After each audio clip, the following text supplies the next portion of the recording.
ದಕ್ಷಿಣ ಕನ್ನಡ ಜಿಲ್ಲಾ ದಲಿತ ಸೇವಾ ಸಮಿತಿ ಹಾಗೂ ಜಿಲ್ಲಾ ಮಹಿಳಾ ಘಟಕದ ವತಿಯಿಂದ ಡಾಕ್ಟರ್ ಬಿಆರ್ ಅಂಬೇಡ್ಕರ್ ಅವರ ಜನ್ಮದಿನಾಚರಣೆ ಮತ್ತು ಸಭಾ ಕಾರ್ಯಕ್ರಮ ನಡೆಯಿತು.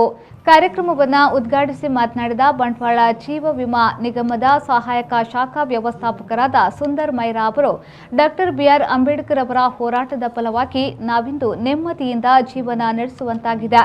ಪ್ರತಿ ಮನೆಗೆ ಅಂಬೇಡ್ಕರ್ ಅವರ ಜೀವನ ಶೈಲಿ ಪ್ರಾರಂಭಗೊಳ್ಳಬೇಕು ಎಂದು ಹೇಳಿದರು.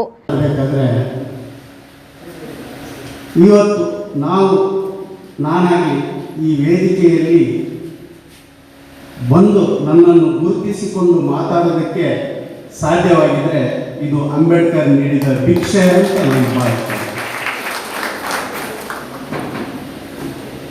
ದೇವರ ದೃಷ್ಟಿಯಲ್ಲಿ ನಾವು ಸಮಾನರೆಲ್ಲರೂ ಸಮಾನರು ಅಂತಾರೆ, ಆದರೆ ಮನುಷ್ಯರ ದೃಷ್ಟಿಯಲ್ಲಿ ನಾವೆಲ್ಲ ಸಮಾನರಲ್ಲ.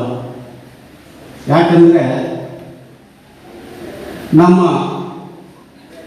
ಇಂದಿನ ಜನಜೀವನದಲ್ಲಿ ನಾವು ಕಂಡುಕೊಂಡಂಥ ಸತ್ಯ ಅಂದರೆ, ನಾನು ಕೂಡ ಇವತ್ತು ಒಬ್ಬ ಕ್ಲಾಸ್ 1 ಆಫೀಸರ್ ಆಗಿ LICಯಲ್ಲಿ ನೌಕರಿಯಲ್ಲಿ ಮಾಡಿ ಸ್ಥಿತಿಗೆ ಬರಬೇಕಾದ್ರೆ ನಾನು ಪ್ರಪ್ರಥಮವಾಗಿ ಸ್ಮರಿಸಬೇಕಂದ್ರೆ ನನಗೆ ಮಂಗಳೂರು ವಿಶ್ವವಿದ್ಯಾನಿಲಯ ಮಂಗಳ ಗಂಗೋತ್ರಿದರ ಸಹ ಪ್ರಾಧ್ಯಾಪಕಿ ಯಶಸ್ವಿನಿ ಅಂಬೇಡ್ಕರ್ ಭಾವಚಿತ್ರಕ್ಕೆ ಪುಷ್ಪಾರ್ಚನೆ ಮಾಡಿದರು. ದಕ್ಷಿಣ ಕನ್ನಡ ಜಿಲ್ಲಾ ದಲಿತ ಸೇವಾ ಸಮಿತಿಯ ಜಿಲ್ಲಾಧ್ಯಕ್ಷ ಚಂದ್ರಶೇಖರ್ ಯು ಅಧ್ಯಕ್ಷತೆ ವಹಿಸಿದ್ರು. ದಲಿತ ಸೇವಾ ಸಮಿತಿಯ ಸ್ಥಾಪಕ ಅಧ್ಯಕ್ಷ BK ಸೇಸಪ್ಪ ಬೆದ್ರಕಾಡು ಅವರನ್ನು ಸಾರ್ವಜನಿಕರ ವತಿಯಿಂದ ಸನ್ಮಾನಿಸಲಾಯಿತು.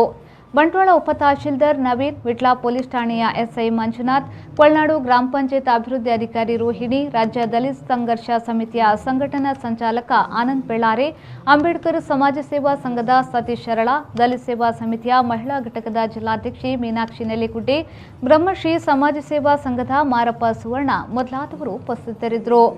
ಪ್ರಸಾದ್ ಬೋಳ್ಮಾರು ನಿರೂಪಿಸಿದರು. ರಾಮಣ್ಣ ಪಿಲಿಂಚ ಸ್ವಾಗತಿಸಿದರು.